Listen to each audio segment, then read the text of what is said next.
ويهودهم حفظهم. طيب. الحمد لله وحده والصلاة والسلام على من لا نبي بعده وعلى آله وصحبه ومن تمسك بسنته إلى يوم الدين وسلم تسليما كثيرا. أما بعد. We continue Buloogh al-Maraam by the great Imam and Hafiz Ahmad ibn Ali ibn Hajar al-Asqalani rahimahullah, died 851 after the Hijrah al-Mustafa alayhi salatu wassalam. We stopped at the hadith of Abu Hurairah radiyallahu anhu wa ardah, that the Prophet ﷺ that he prohibited what they call wisal, which is to continuously fast without breaking it for numerous days consistently, without breaking it in between. And we said that the strongest opinion in regards to this matter is what? That one should not do it, that he should abstain from what they call al-wisal. As the Prophet ﷺ, if you notice in narration, says, فَلَمَّا أَبَوْا وَيَنْتَهُوا عَنِ الْوِصَالِ وَأَصَلَ بِهِمْ يَوْمًا ثُمَّ يَوْمًا ثُمَّ رَأَوْا الْهِلَالِ فقال لو تأخر الهلال لزدتكم كالمنكل لهم حين أبوا أن ينتهوا. I'm laughing at something. طيب. At the Prophet ﷺ, he says that when they refuse to refrain from what they call al-wisal, when they refrain from al-wisal, the Prophet ﷺ continuously fasted with them. Notice that the Prophet ﷺ did it, but when they asked, "Oh Messenger of Allah, you do it," and he said what? He says, وَأَيُّكُمْ مِثْلِي. He says, how many of you are like me?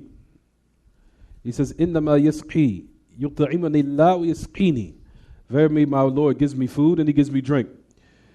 As one of Ahl Ilm, as they say, this narration when the Prophet ﷺ says that Allah gives him food and drink, one of the narrations or the explanation of this statement of the Prophet ﷺ, Shaykh Salih Fawzan, which is it says, قِيلَ إِنَّهُ يُؤْتَى بِطَعَامٍ مِنَ الْجَنَّةِ وَشَرَابٍ مِنَ الْجَنَّةِ. It's said that the Prophet ﷺ was given food from paradise and drink from paradise. Alhamdulillah. And we know that this doesn't take place for anyone else. That's from his khasa'is. That was from his particular characteristics only. As we know, the Prophet ﷺ was given certain things in which the rest of the ummah was not given. Right, everyone? For example, from those affairs that he's able to marry more than 4. From those things, he was given the strength of a lot of men all at one time. A lot of different things that the Messenger of Allah ﷺ was given that the rest of the ummah was not given. For example, seeking barakah from his sweat, from his hair, things of that nature. That was only from his khasa'is.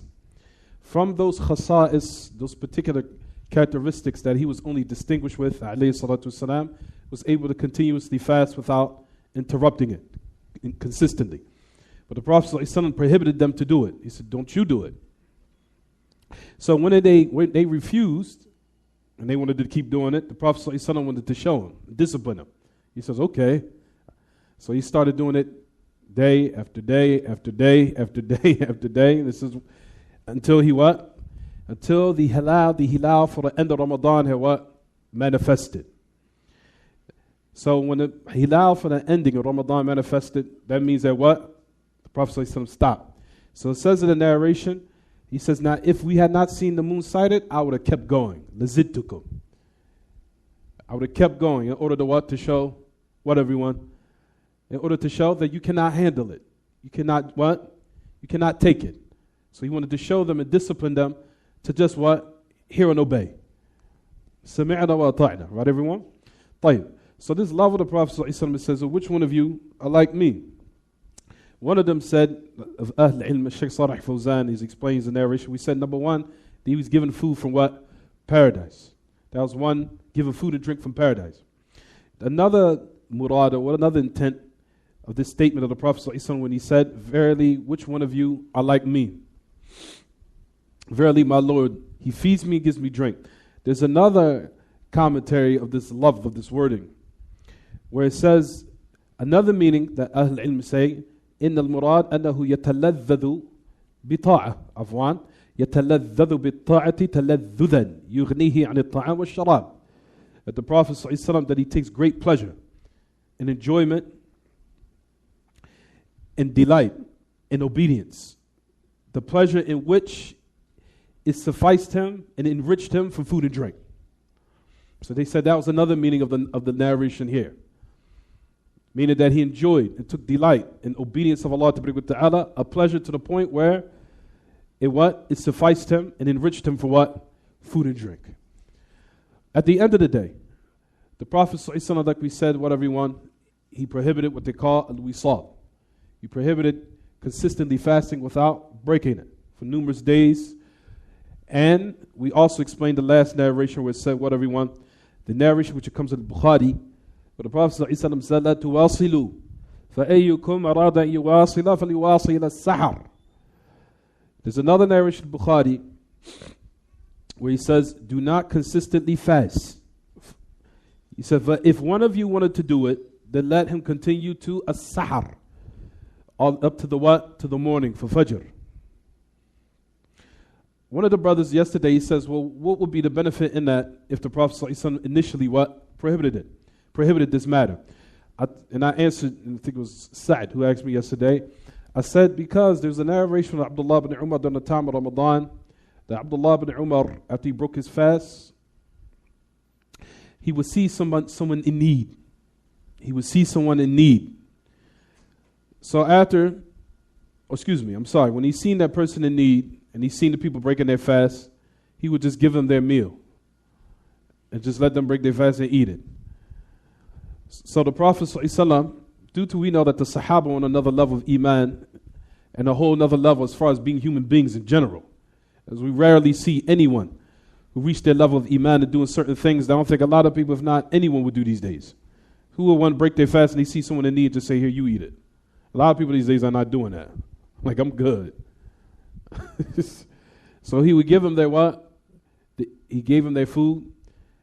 But however, the Messenger of Allah ﷺ, in order to stop this, he says, if one wants to continue to do it, only do it up to when? The time of Fajr. Then you have to what? You have to eat. Stop it.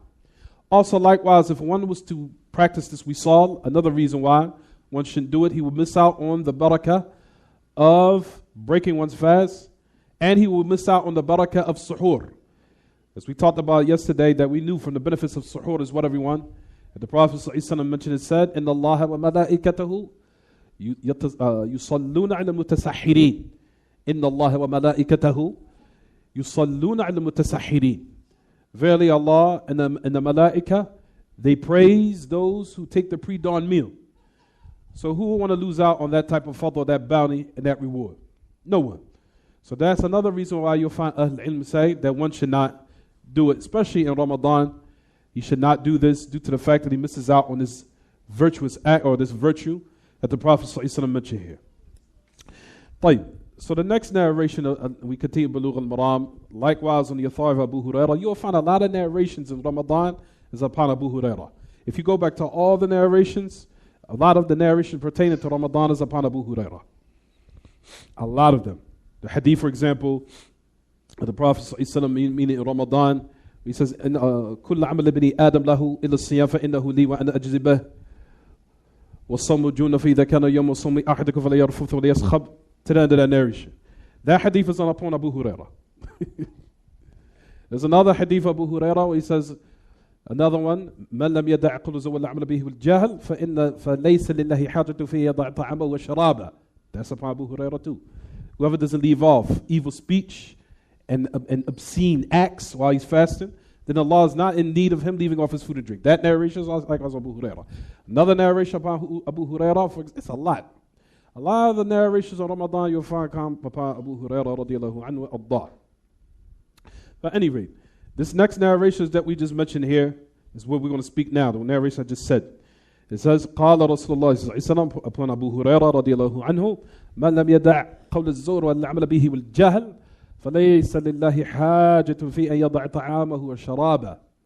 Another narration says, من لم يعتق قول الزور من لم يدع الخنا. Al-Khana. Where the Prophet ﷺ said, whoever does not leave off evil speech, obscene speech, obscene, and abominable speech and acts, and also likewise al-jahl. When we talked about the meaning of jahl here, it means what? Because we know jahl breaks down to two types, which is what, everyone? You got adam al-ilm, and you got what, everyone? Adam al-hilm. Adam al-ilm, and you have what? Adam al-hilm. You have jahl that means not having knowledge, and you have jahl that means not being forbearing, meaning acting in a very demeaning, offensive manner. Jahl can also mean that. For example, fulan jahila alay, or tajahala alay. You said for someone so, he dealt with me in a very evil or very offensive manner. So jahl just doesn't mean not having knowledge. It also could be lacking of what? Forbearance. So here the Prophet ﷺ used jahl in this context, where he says, whoever does not leave off qawl az-zur wal amal bihi wal jahl, then Allah is not in need of him leaving off his food and drink. طيب, this particular narration, ya ma'ashal ikhwa, in regards to this, it says, after Al-Hafidh ibn Hajar, as the great Imam Salih Fawzan ibn Abdullah al-Fawzan, hafidhallah wa ra'ah, wa tallallahu fi umrihi bil-amal al-salihah, wa matta'allahu bis-sihha wal-afiyah. Where he goes on to say, فَلَمَّا فَرَغَ من ذكر الأحاديث الواردة في الصيام انتقل إلى ذكر الأحاديث الواردة في المفطرات. المفطرات على قسمين.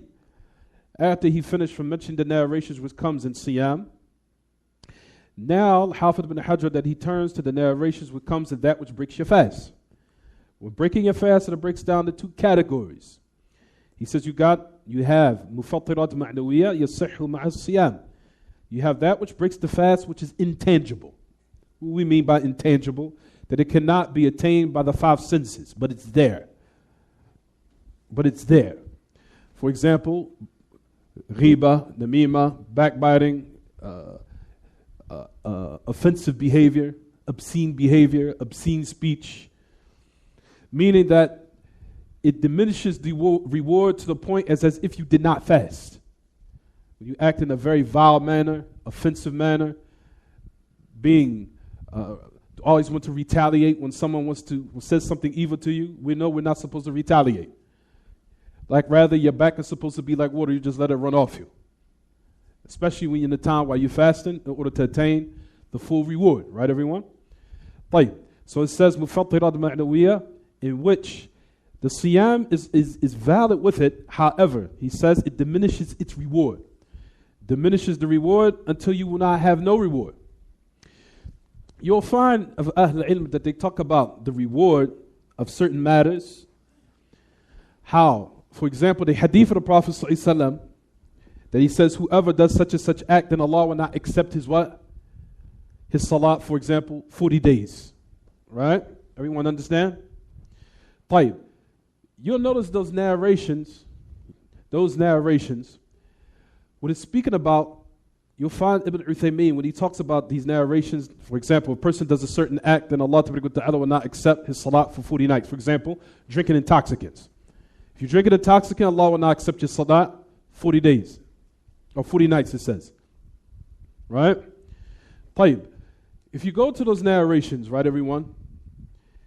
He says that the narrations in regards to that which is not accepted, in that regard, that act, the meaning of qabul al-amal here, the meaning of the acceptance of the action here, he's talking about the reward, not the ijza, not for fulfilling the duty. He says you have that which comes as an action of fulfilling the duty, of fulfilling the aspect of the duty being fulfilled, has now been what? Sufficed. Then you have the second category of the action, which is what? The reward for it. Because if you don't explain that to certain people, they will think that if I do this act, then that means what? I leave off the salat likewise. No, you don't. You still have to pray because you want to fulfill the what? The first category. But you lose out on the what? Second one. You understand? So you still have the aspect of fulfilling the duty. The duty is done. But you lost out on the what? The reward. So that's the same thing in regards to what we're speaking about here. So a person would say, well, I found the ghiba. That means, well, I'll break my fast. Let me eat and drink for the rest of the day. I'm good. You know, when we wait till next month, I'm going to make it up. You know what I'm saying? It was broke anyway. I fed it. La. You still have to what? fast because the responsibility, the first category has to be what? Fulfilled. And if you do that, of course, if one falls in the backbiting while he's fasting, of course he continues to fast. But you lost out on the what? The reward. But you still have the duty of what? The obligation of still fulfilling what? The aspect of the action itself. So that's the reason why you'll find in these explanation, these narration, it breaks down those two categories. You have what they call the ijza' of ijza' lil-amal, fulfilling the duty, and then you got the second one, which is what? The deprivation of the reward. You understand, everyone? So if one falls in these type of acts, he still has to continue his fast, and he still has to what? Finish out the day, and he will not be commanded to repeat it after Ramadan either. But however, he's deprived of what? The reward. Due to that narration upon Abu Hurairah, again, Abu Hurairah radiallahu anhu, what the Prophet ﷺ mentioned said, وَرُبَّ صَائِمًا لَيْسَ لَهُ مِنْ صِيَامِهِ إِلَّا الْجُوعُ وَالْعَطَشُ وَرُبَّ قَائِمًا لَيْسَ لَهُ مِنْ قِيَامِهِ إِلَّا السَّهْرُ. The narration upon Abu Hurairah again. What the Prophet ﷺ mentioned and said, he said that the person, or the one who's fasting, رُبَّ صَائِمًا, he will not have anything of his what? Of siyam except mere hunger and thirst. Or excuse me, rubba sa'iman, the meaning of rubba is kam. He says, how many people who fast? I just remember. How many people who fast? He says that they didn't have anything out of it except just what? Mere hunger and what? Thirst. Because they were deprived of the what? The reward. They were deprived of the reward. Jayyib. So what we're speaking here in regards to that which breaks the fast, what they call mufattirat ma'nawiyah, he says, يَصِحُ مَعَ الصِّيَامِ. He says, however, the reward, he's deprived of it. He says, لا يكون له ثواب هذه مفطرات معنوية وهي فعل المحرمات من الكلام المحرم والنظر المحرم وكل ما حرم الله سبحانه وتعالى فإنه إذا فعله الصائم فإنه ينقص ثوابا أو يبطل ثوابا فهو مفطر معنوي لا يؤمر بالقضاء. اسمعوا هذا الكلام الذي ذكره الشيخ، قال لا يؤمر بالقضاء، صيامه صحيح في الظاهر ولكن هو ناقص الأجر أو ليس فيه أجر بسبب هذه المحرمات. He says, what everyone? He says these intangible type of things that diminishes, what they call mufattirat ma'nawiyah, that diminishes the reward. For example, committing unlawful forbidden acts, such as unlawful speech, or looking at something haram, or everything that Allah subhanahu wa ta'ala has made forbidden. For verily, if the one who's fasting, that if he does it, then it diminishes his reward. He says, or it could even what? Nullify the reward. He said, for verily, this matter is what? Is intangible. This is what they call an intangible thing that what? That diminishes the reward of the one who's fasting. He says, however, he is not commanded to make it up. He says his fasting is valid in what is apparent. However, it is incomplete in its reward. Or he has no reward in it. He said because of these forbidden unlawful acts which he committed while he was fasting. He says, وَمِنْهَا مَا فِيهَا الْحَدِيثِ مِنَ الْمُحَرَّمَاتِ الَّتِي يَجِبُ عَلَى الصَّائِمِ اجْتِنَابُهَا ما ذكره في هذا الحديث من لم يدع قول الزور والعمل به والجهل فليس لله حاجة في أن يضع طعامه وشرابه. قول الزور يشمل هذا الكلام المحرم to the end of it. He says what he said. He says, whoever does not leave off evil speech and vile acts and obscene behavior and lowly behavior, and verily Allah is not in need of him leaving off his food and drink. He says this is comprehensive for evil speech. He said whether it's insulting someone or cursing someone or backbiting or tale carrying, all of this is from qawl az-zur. All of it is from evil speech in which the Prophet ﷺ had named. Inshallah, bi'idhnillah, we'll stop here. We'll continue tomorrow because I know a lot of brothers are fasting and they look a little. So I know the feeling because we feel it. I all feel it together. طيب. But we'll stop here. Any questions about the lesson? هذا وصلى الله وسلم وبارك على نبينا محمد وعلى آله وصحبه وسلم. سبحانك اللهم وبحمدك وأشهد أن لا إله إلا أنت أستغفرك وأتوب إليك.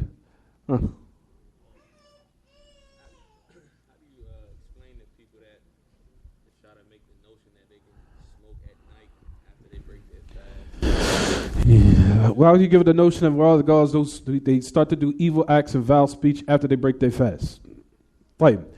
Verily, this person is in danger of his fast not being accepted after the month of Ramadan due to the ayah that Allah Ta'ala says in his book, إِنَّمَا يَتَقَبَّلَ اللَّهُ مِنَ الْمُتَّقِينَ. Verily Allah Ta'ala only accepts it from those who have taqwa. And those who have taqwa is during the day and also during the what? During the night. And the major test is when you have taqwa is when where, everyone? When you're alone. When you're alone by yourself. When you're behind your walls in your house.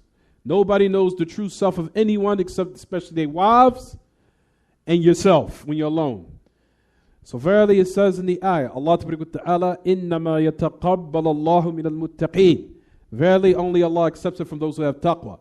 So if you have taqwa and you fear Allah all the time, from the day, the night, till the time to start your new day again, Allah will accept your fast. For a person who fears Allah subhanahu wa ta'ala during the day and then transgress those boundaries at the night, this is not a person that's fulfilling that aspect of taqwa. So he's in fear, or we fear for him his fasting not being accepted if he does this. And the reason why we're doing all this is in order for Allah to accept our actions. In your person, and it says clearly in the ayah, Allah subhanahu wa ta'ala talked about what happened with Habayl wa Kabayl, or the tongue of the sons of Adam, two sons of Adam. Where Allah ta'ala talks about when the tongue of one of the sons of Adam, where he said in the ayah, which is in Surah al-Ma'idah, what did he say? إِنَّمَا يَتَقَبَّلَ اللَّهُ مِنَ الْمُتَّقِينَ. Verily only Allah only accepts those actions from those who are muttaqeen. So a person that fears Allah during the day and he wants to play games and do what he wants at night, then this person, we fear for him that his fasting might not be accepted, and Allah knows best. Does that answer the question? Jiggy. Anything else so we can stop, because I have to make a run before it gets late. Last question. Alhamdulillah. هذا وصلى الله وسلم وبارك على نبينا محمد وعلى آله وصحبه. سبحانك اللهم وبحمدك أشهد أن لا إله إلا أنت أستغفرك وأتوب إليك.